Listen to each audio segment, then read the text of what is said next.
So outside Santo Nino, you used to see all the street here, right across Santo Nino entrance and exit.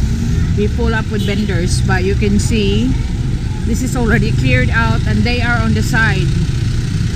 You can see them selling flowers here.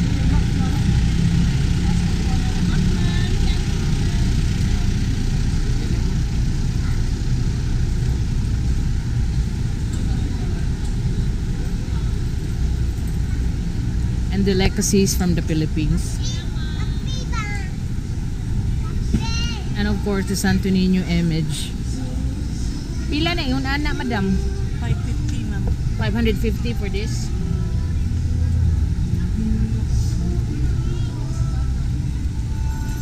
Ang pinadako ni mo, madam?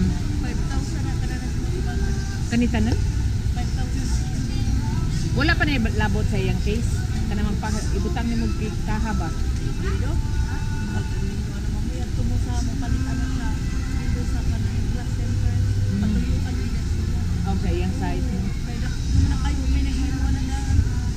So these big ones that you're looking at here, the Santo Nino, that's 5,000 pesos.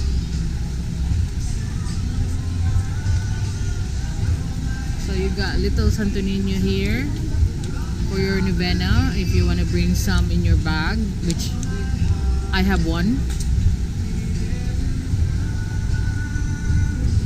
I have one like this. The travel safe for traveling Santo Nino.